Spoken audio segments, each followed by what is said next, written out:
I do not know why this is hard for people to understand. The airplane on the conveyor belt. Assume you have an infinitely long conveyor belt. And that conveyor belt will exactly match the wheel speed of the airplane. So if the wheels are turning at 10 miles an hour, the belt will go backwards at 10 miles an hour. If the wheels are moving at 600 miles an hour, the belt will move backward at 6 miles an hour. We're assuming no friction in the bearings. We're assuming wheels and bearings that can actually handle this kind of force. And we're assuming this theoretical conveyor is possible and can instantly respond to anything the plane does. Can the plane take off? Yes. The plane will take off as if the conveyor belt is not even there. Now, before we get into the why, because if you're debating this, you need basic education. So I'm going to give you some basic education. Otherwise, you're just going to reject this.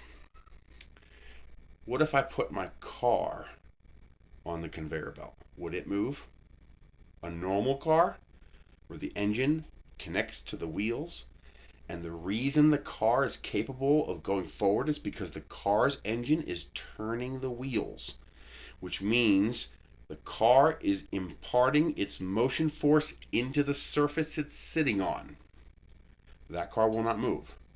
Just like if you were on this conveyor belt and tried to run forward, you would not get anywhere because the conveyor belt would match your speed. But how are you thrusting? How are you producing forward motion? You are producing forward motion by imparting a force into the ground you're standing on. Now, if you have a treadmill, I want you to try this. So get on the treadmill, go at whatever speed you want, assuming you're going infinite speed.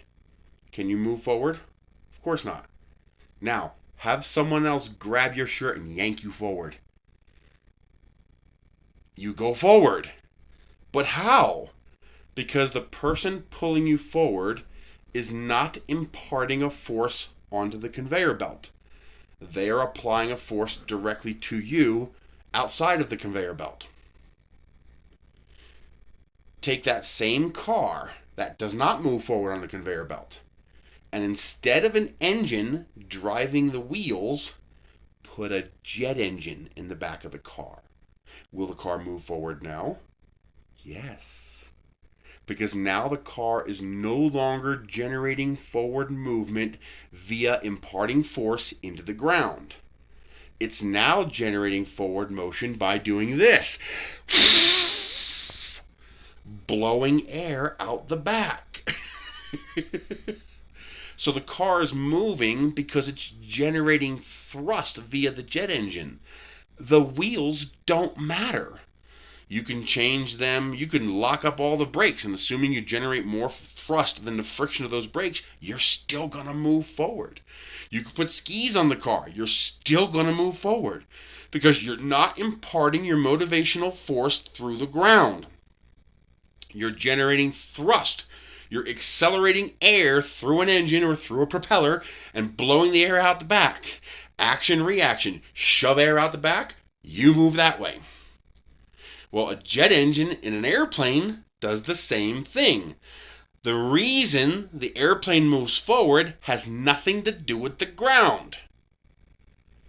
Those wheels on an airplane have no motors in them. There's no belts. There's no drive shafts. There's nothing. The wheels, if you picked an airplane up off the ground and hung it up in the air, you could walk up to one of those wheels and just spin it. Because the wheels don't have a drivetrain attached to them. Because that's not what they're for.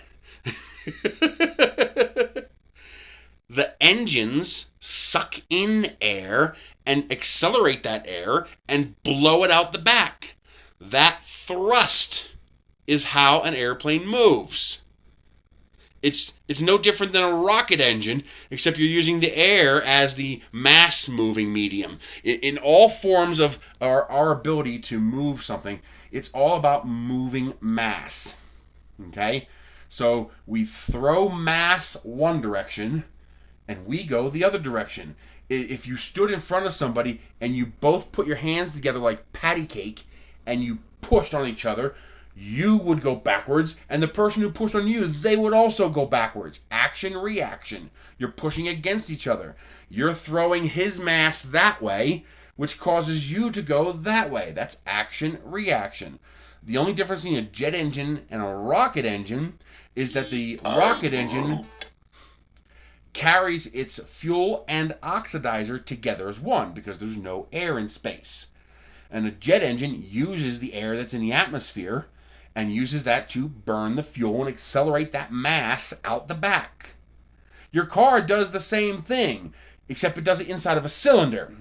You put some air and fuel inside of a cylinder, that you ignite it, that creates a high pressure explosion, it's a conflagration, but almost a detonation inside the cylinder, and that forces the cylinder down. That cylinder is attached to a crankshaft, which is attached to a transmission, which is attached to a drive shaft, which is attached to your wheel. So you're converting that up and down motion of the piston into rotary motion of your wheels, and then you are imparting that force into the ground. If you were to instead put a fan or a jet engine on the back of the car, and then just put the car in neutral, it doesn't matter how fast the conveyor goes. The conveyor can go the speed of light, and your car's still going to move forward because your car is not pushing against the conveyor now that you have a jet engine on it. The airplane is not pushing against the conveyor. In fact, even if you could have a theoretical conveyor that would produce enough friction in the wheel bearings of the airplane to keep the airplane from moving forward, it would still take off. Because eventually, the friction of that conveyor belt and the atmosphere above it, it's going to begin moving air fast enough, the airplane's just going to take off like this. All right? No theoretical conveyor belt can keep an airplane from taking off. Because the airplane is not pushing against the conveyor belt. It's pushing against the air it's throwing out the back. That's why a jet engine has to go so fast. That's why it has to produce so much thrust, because air is not very heavy. So if you want to move a 30,000 pound airplane, forward, you've got to throw 10,000 pounds of air a second out the back. That means you got to move a lot of air. The conveyor belt don't matter.